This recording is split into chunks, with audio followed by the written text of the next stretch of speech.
Previously on Queens of Mystery. The next director of the Wild Marsh Wellness Retreat will be Grace Mulberry.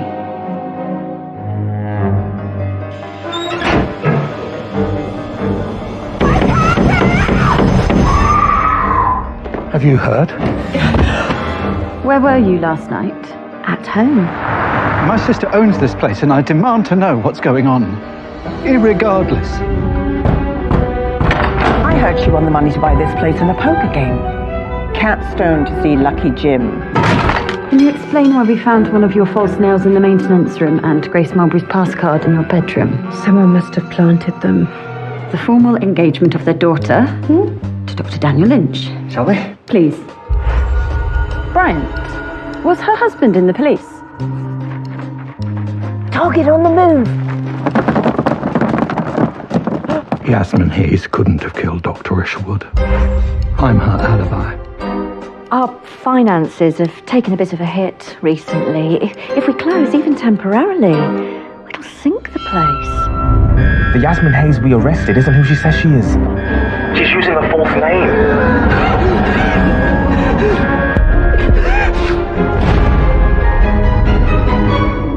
She's dead.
Despite knowing there was a dead body awaiting his forensic eye, Dr. Daniel Lynch was at least grateful the occasion would allow him further opportunity to explain to Matilda the circumstances surrounding his recent engagement. Or so he thought. Natasha? What are you doing? I agreed to lend a hand until the cavalry arrived. Anyway, she was poisoned, and I'm off for my beauty sleep. Inspector, Margot? What do we know about the deceased? Unusually, sir. Less than we did an hour ago. We thought her name was Yasmin Hayes, but that turns out to be false. PC Foster's searching her room for clues now. The deceased was undergoing acupuncture when she started having difficulty breathing. The therapist, Grace Mulberry, raised the alarm, but by the time I arrived, she was dead. Your assessment, Dr. Lynch? Could be poisoning. Equally, it could be anaphylactic shock. I'll know more after the post-mortem. The evidence suggests the former. It's the packaging for the acupuncture needles. There's tiny puncture marks suggesting a substance was injected to coat the needle. And you think this Grace Mulberry unwittingly administered it while performing acupuncture? It's a theory. I finished searching the deceased's room. There's nothing to suggest her real identity. Mobile phone? There's no sign of it. But I did find this.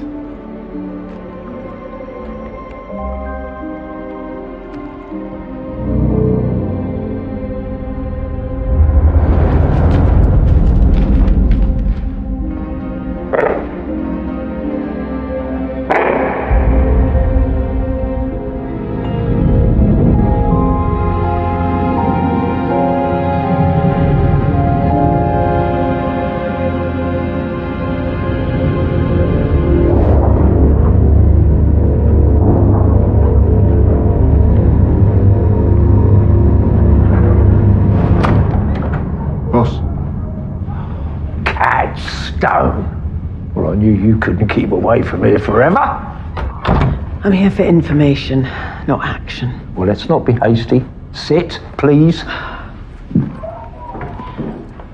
You hosted a poker game about 20 years ago where a woman called Angela Isherwood won $500,000 from a high roller. I remember. I've never seen either of them before, never seen them since.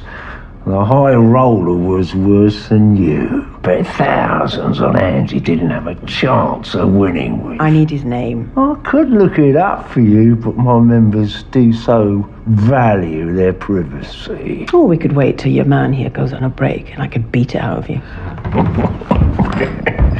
Or you could change the habit of a lifetime and try beating me at poker. Texas Hold'em or 5-card draw. 5-card draw.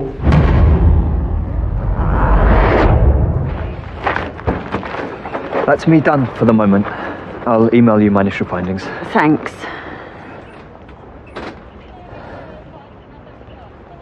About the engagement. Matilda. Dr. Lynch? Sorry, George. I just need another minute with Sergeant Stone. That's okay, George. How can I help? Wondered if I could have a word in private. We're all colleagues here. Say what you need to say. I was wondering if you'd like to go to dinner with me tomorrow night. Oh. Yes. That would be really nice. Thank you, George. Great. I'll be in touch. Dr. Lynch?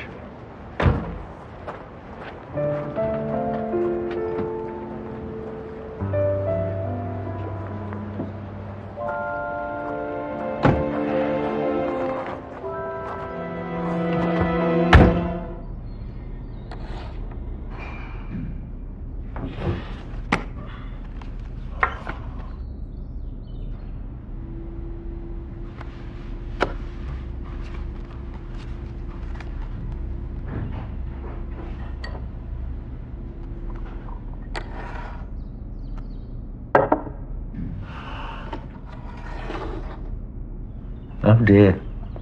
Looks as though I'm about to take all your money again. I'll see you and raise you.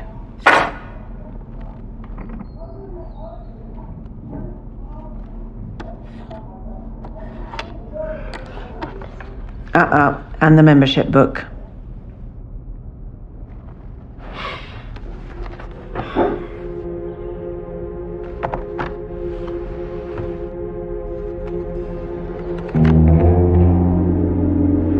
I've shown you mine. Now you show me yours.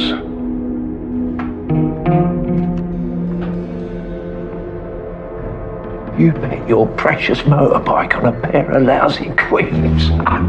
Not just one pair. You can always count on 4 queens to get you out of trouble. Now give me that name.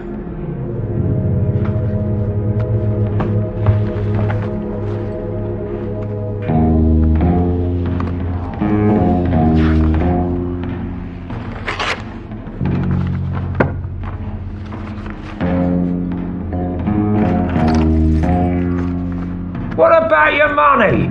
Give it to a gambling charity of your choice. You heard the lady.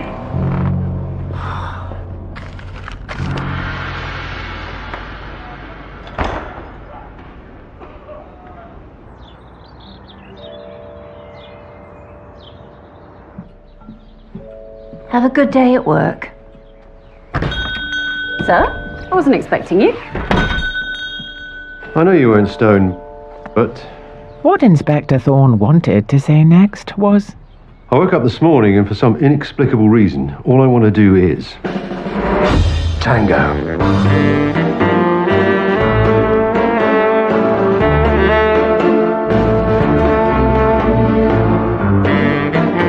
but what he chose to say was, I was passing and wondered whether you found those missing mobiles. Not yet, sir, but I've been going through the phone company records, and it shows that Yasmin Hayes, or whoever she was, sent Dr. Isherwood text messages on the day of her death, but it doesn't say what those texts were.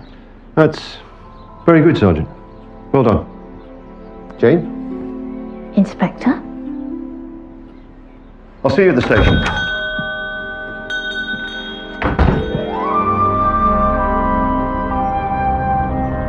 We checked Yasmin against the National Crime Database when she was arrested. Her fingerprints came back negative, but we're still waiting on DNA. Tell the lab to make it a priority. Dr. Lynch? No toxicology report yet, but I thought you'd want to know that the autopsy revealed the victim was a heart transplant recipient. The tablets we found in her room, could they be immunosuppressants? Yes. Transplant patients have to take them for life after surgery. I have a question. Why can't we use dental records to find the victim's real identity? Because they're only used to cross-check someone's identity once there's a name linked with the body. There is no national dental database we can check against. But there is a national transplant database. How long ago do you estimate Yasmin had her heart transplant? Judging by the age of her scars, 15 years ago, maybe longer. Meaning she'd have been a child at the time. How many heart transplants take place each year on those under 16? A handful. If we compile a list of patients on the database who match the victim's profile at the time... And we can cross-reference those names with her dental records to find a match. Exactly. Well, don't just stand there, Stone. Get on with it.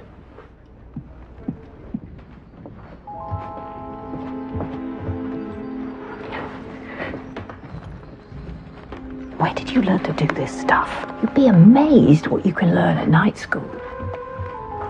Why exactly are we breaking into Dr. Isherwood's office? Because we need to see the text messages between her and Yasmin Hayes on the day of her death. We don't have either of their phones.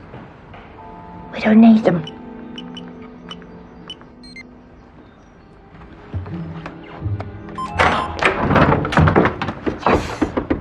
I've narrowed down the list of heart transplant recipients to 19. Where do we start? Contact dental practices near their home address. And if the dental records match the victim, it will reveal her real identity. Clever. Let's get started. Mobile phones are often linked to computers with apps that show text messages on both devices. Give me 5 minutes. I'm sure I can bypass the firewall. Let me. Dr. Isherwood mentioned her poor memory when we first met. People like her tend to keep a list of their passwords close to hand.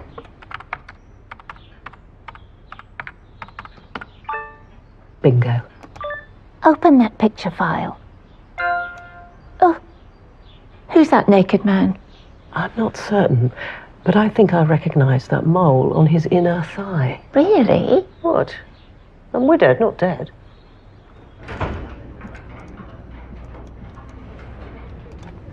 I've got a hit.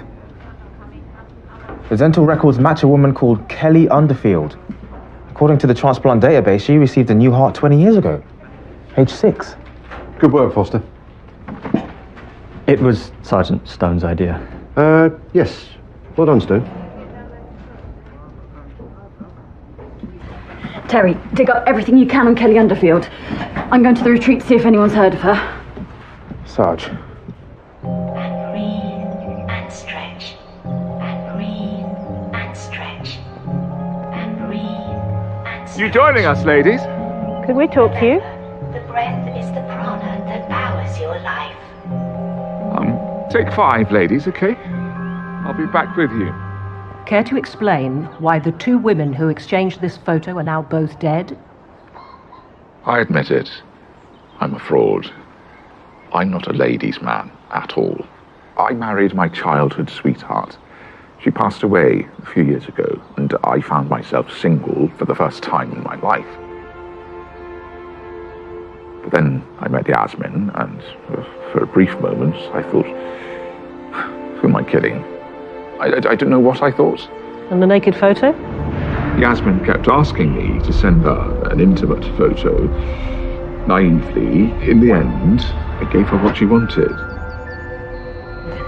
And I'm guessing that's when things changed between you. Yasmin threatened to send the photo to Dr. Isherwood unless I gave her money. But you refused to be blackmailed. No, I gave her the money, but it wasn't enough. She kept squeezing me for more until I'd used up my entire life savings. Nearly £7,000. That evening, Yasmin rang to say she'd text Dr. Isherwood the photo. It was just gone 10 when she rang. I knew Dr. Isherwood would be taking her nightly steam and wouldn't have seen it yet. I crept back in and went through Dr. Isherwood's locker. I was going to delete the picture, but her phone was locked. So I took the phone instead. And what about Yasmin's phone? I used my pass card to enter her room and stole it as she slept.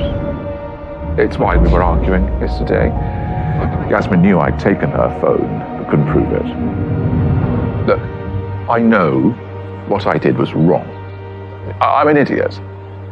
But that doesn't make me a killer. Why do I get the feeling you two have been meddling? We prefer to think of it as supporting a loved one. The missing mobiles? Stephen Swift had them all along. I'm gonna need more detail. It's a long story. Oh, I recognise that mole. Please don't tell me you've been supporting me as well. The high roller Dr. Isherwood won the money from for this place, Paul Underfield. He practically gave her the cash. Underfield? You know him? Yasmin Hayes' real name was Kelly Underfield. Terry? I've been looking into Kelly Underfield's whereabouts. No one's seen her in months. Put it on speakerphone. No. Turns out Kelly was the sole heir to a large inheritance. but she'd blown through the lot. But then I looked at Kelly's bank accounts. 2 lots of 50,000 have been deposited in the last few weeks. The second one on the morning of Dr. Isherwood's murder, and both came from the wellness retreat. Why would Dr. Isherwood pay Kelly 100 grand? Good work, Terry. Well, Rowena Walker's been keeping secrets from me. The payments to Yasmin are not something I'm in a position to talk about. Would you rather I brought in a forensic accountant while you ate things out in a prison cell? No. No, of course not. Then I need the truth.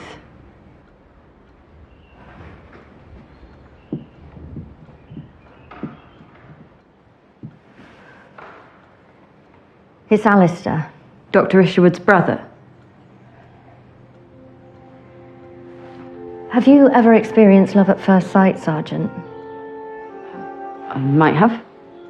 I'd know we've nothing in common, but Alistair has a good heart, and that's enough for me. The only problem is I've never had the courage to tell him how I feel. I can't make out a word she's saying. Oh, I need to go. I'm hosting a party at 3.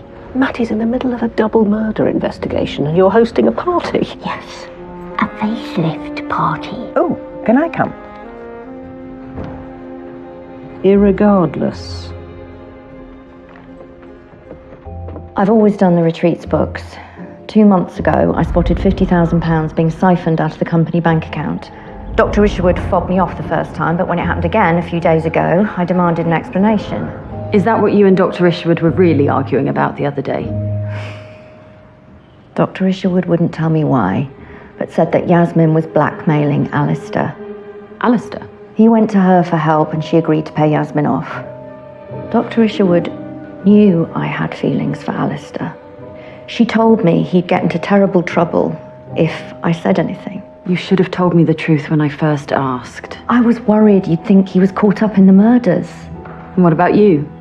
You weren't angry with Dr. Isherwood for making Grace the next retreat director?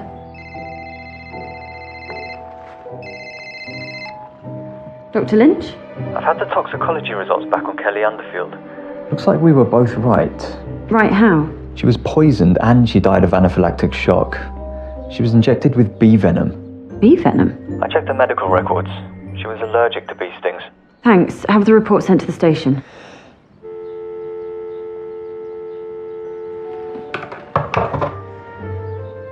Did you say bee venom? Why? Well, we use it in our facial treatments. We keep a supply of it in the medicine cabinet. Do guests fill in a medical questionnaire when they arrive? Always. And who'd have access to those records? The staff? And probably any regular guests, what if they knew where to look. Where'd you keep the bee venom? Over here.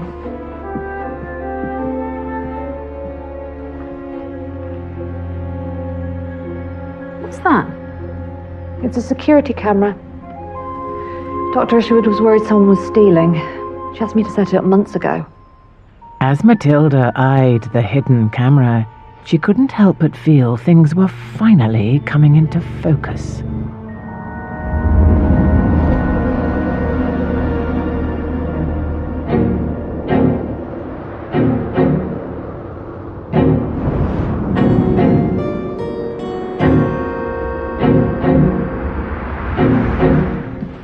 What are we looking at? Security footage from inside the retreat's medicine cabinet. Dr. Isherwood was the only one qualified to book out medicine. So as well as blackmailing Stephen Swift, Kelly, aka Yasmin Hayes, was also blackmailing Alistair Isherwood, who in turn was getting his sister to foot the bill. Looks like it, sir. That's not Dr. Isherwood. That's her brother, Alistair. He's the one who's been stealing. And he had reason to want Kelly Underfield dead. Why would he want to kill his sister?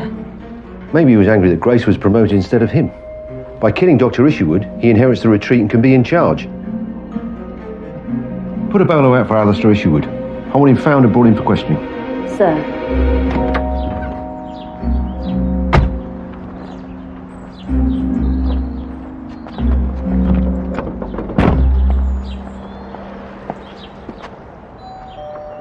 It's party time!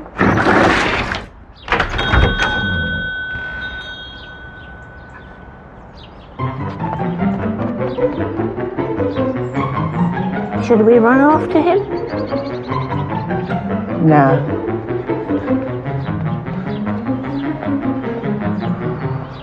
Going somewhere, Mr. Isherwood? Do you want to tell us about this? It's just a sideline. Chance to earn a bit of extra cash. Did your sister know what you were up to? Not to start with, but yes, eventually she found out. I can't imagine it was easy growing up in your sister's shadow. She was so good at everything. And that made you jealous? No, I admired it. Despite what everyone thinks, I'm not stupid. I know that if it wasn't for Angela, I wouldn't have this job. I wanted to have something of my own. Something I was good at. But then Yasmin found out about your illegal facelift parties. You have to be level 6 qualified to administer the dermal fillers. I failed the test 3 times. Yasmin knew I'd be struck off the nursing register if word got out. She threatened to blab unless I gave her money. Problem was I was broke. So you went to your sister? I'd not seen Angela that mad since we were kids. And she agreed to pay Yasmin 100,000. 100? Yasmin only wanted 10. I think you were angry your sister was going to promote Grace Mulberry instead of you, so you killed her. No. Then you planted the false nail on the missing pass card to make it look like Yasmin Hayes was the killer. No. And when that failed, you tainted acupuncture needles with bee venom stolen from the medicine cabinet so that Grace Mulberry would inadvertently poison Yasmin. I wouldn't. I couldn't. This is you stealing supplies from the medicine cabinet. You've got it all wrong. I was stealing hyaluronic acid for the dermal fillers. I'd never hurt Angela. I loved her. You had the means, motive, and opportunity for both murders. No. Alistair Isherwood, I'm charging you with the murders of Dr. Angela Isherwood and Kelly Underfield, also known as Yasmin Hayes. No, please. I didn't do it. I'm having dinner with Beth and Kat later. You're welcome to join us if you'd like. Matty. Sorry. No, I'm fine, thanks. I promised the inspector I'd have all the paperwork done by morning. Do you really think Alistair is guilty? Inspector Thorne says it's the court's job to decide guilt or innocence. Ours is to gather and present the evidence. Sounds like you think the killer is still out there. Everything points to Alistair being the murderer. My head tells me it's him, but... Your heart tells you something different. It was at that precise moment that Matilda thought she might be onto something. My heart tells me something different.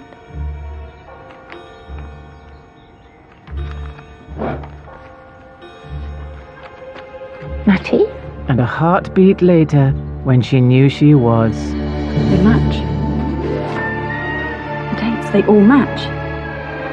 Where are you going? The station. Do we have to go to this Keep Fit class? It'll be good for us. Oh, it's Jane. Hello. Matilda's onto something. Did she say what? No, just something about the dates matching, and then she was off. Attention. The Healthy Heart workout will begin in 2 minutes in the dance studio. What is that noise? It's just the intercom announcing the start of our Healthy Heart workout. Oh. Healthy Heart workout. Oh, I need one of you to come with me to Dr. Lynch's practice. Oh yeah, me, I'll go. Oh. Looks like you got a reprieve. Yeah. Bye. Bye. Oh, am I too late for an appointment? I was heading home. It won't take long. I'll wait here.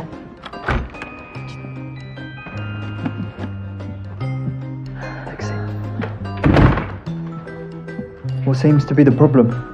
Well, I've been having these, dizzy spells. And I almost fainted last week.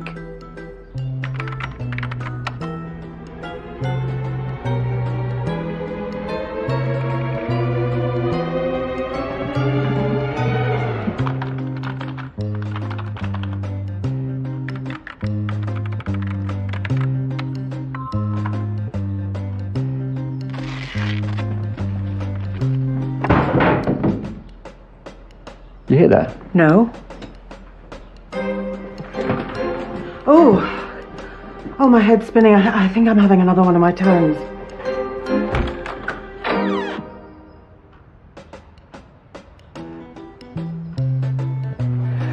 Oh, you know what? I'm feeling much better.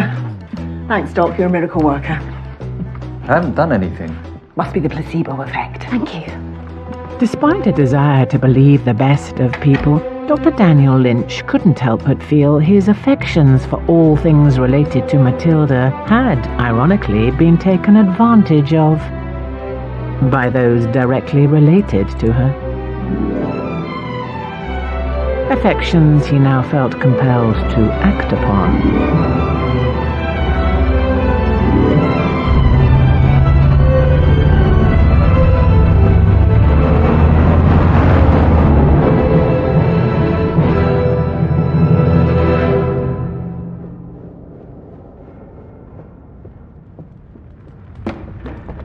Hello?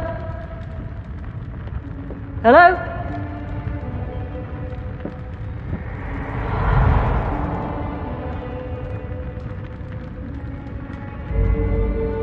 Hello?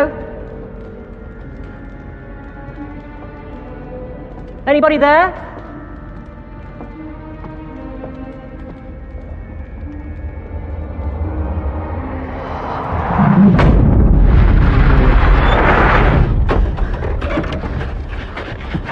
Where's Grace? She was in the maintenance room. Show me. It's this way.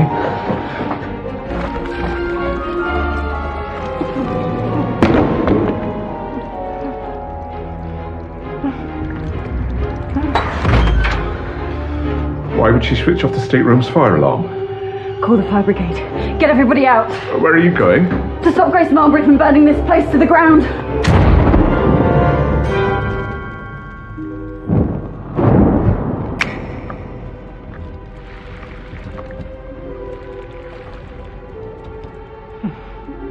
I'm sorry, Beth. I couldn't let you get in the way of my plans.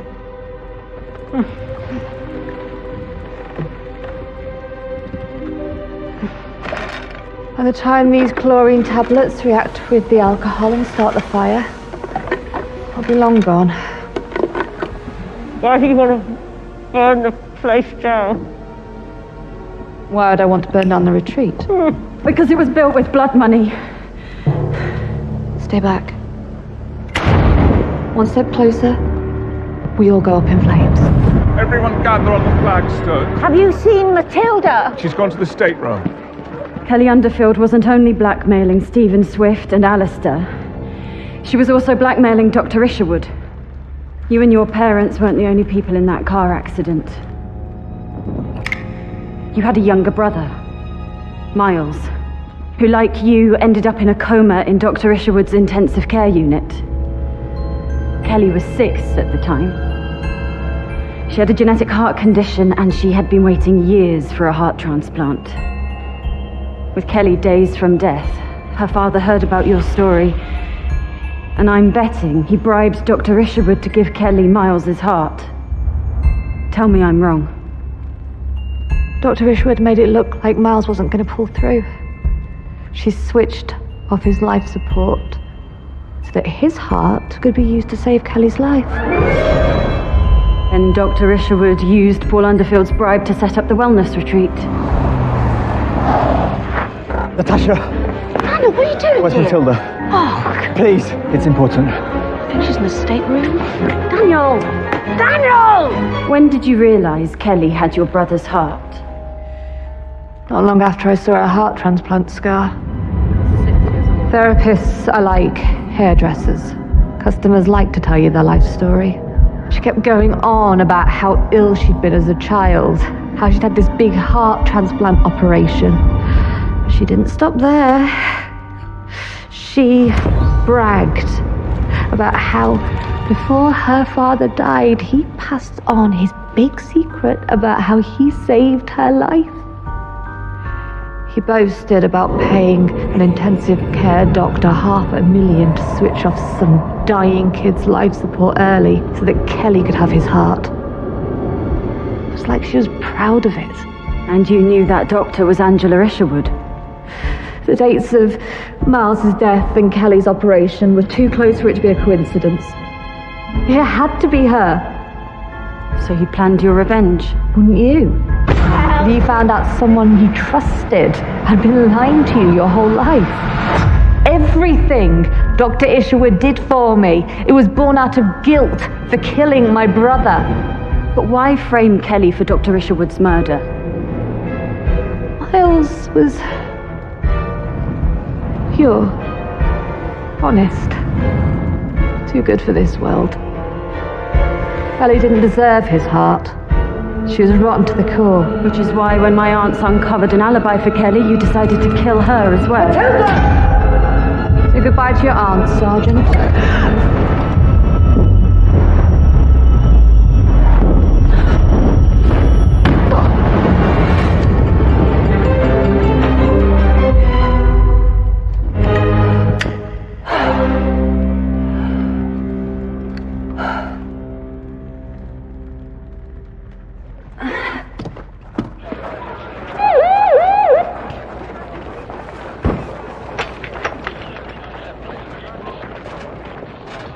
Grace had been one step ahead of us this whole time, feeding us suspects while deflecting suspicion from herself. When Lord Overshaw supplied an alibi for Yasmin, aka Kelly Underfield, Grace decided to kill her as well and set Alistair up for both murders. But why Alistair?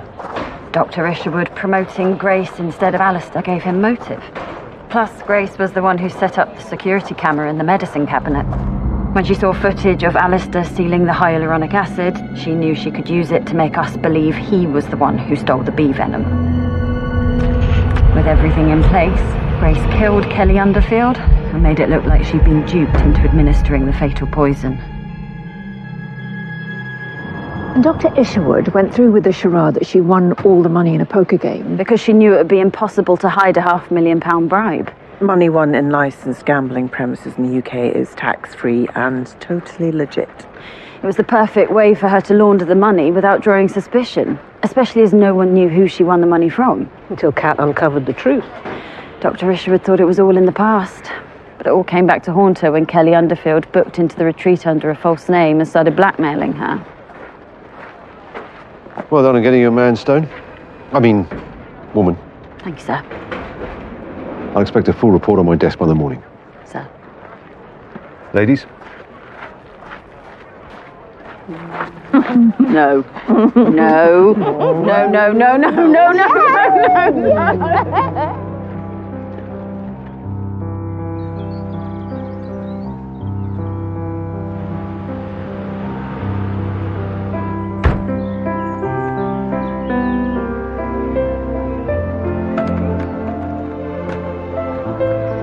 Do hurry up, Mummy. Oh, you'll be fine.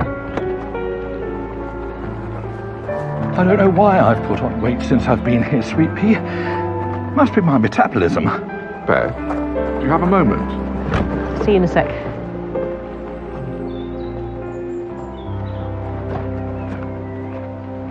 Thank you for everything you've done. I'd still be under arrest if it weren't for you. There's still the matter of the facelift parties. I've decided to take early retirement. I've written to the nursing board this morning to let them know. More about this place? It's mine in name, but I'm going to lead the day-to-day running to our new retreat director. Congratulations. Thank you. The retreat's reputation has taken a serious blow, but I'm determined to turn that around. Thanks again for everything. Did you ever tell Alistair how you feel about him? Decided against it.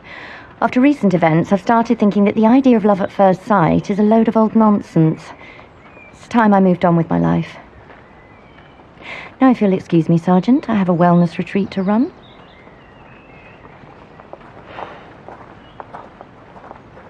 What did Loverboy want?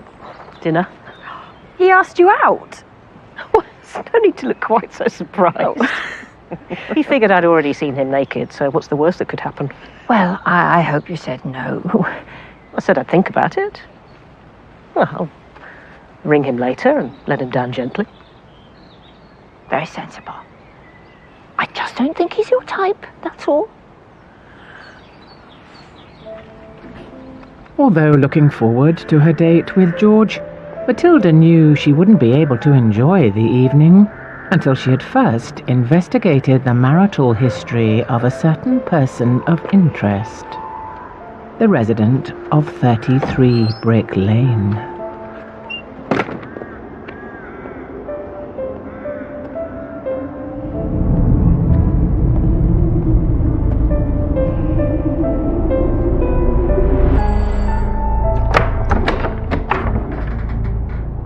Edith Bryant? Sorry to bother you. I'm Matilda Stone. Yes? I was wondering, was your husband Chief Inspector Bryant? I think you must be mistaken. I've never been married. I'm sorry, I have to go.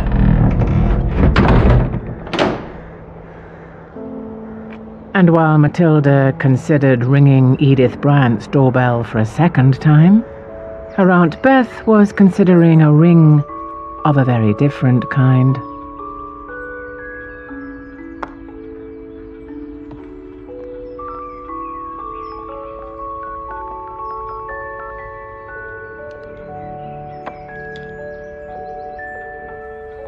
Hi, Stephen. It's Beth Stone.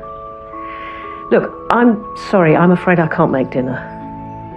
No. But I wouldn't say no to a drink sometime.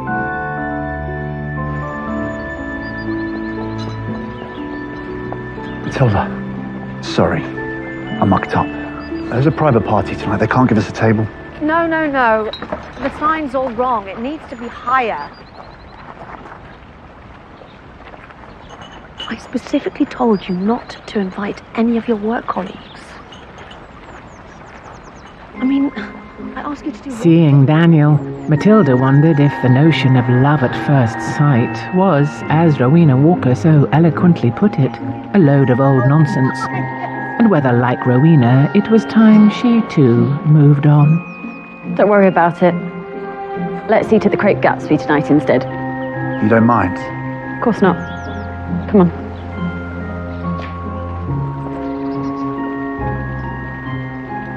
Goodbye, Daniel. Yes, that's right. Matilda, quick question. Do you always walk that slowly? Sorry. Oh, your shoelace is undone. Last one to the restaurant place for dinner. Hang on, that's not fair. Matilda? Despite attempts to move on with their lives, the recent return of Matilda has forced certain local residents to relive what we shall call less virtuous aspects of their past. I panicked. Aspects of their past they hoped had long since been buried. I didn't know what else to say. What am I going to do when she finds out the truth? Hello? Hello? Are you still there?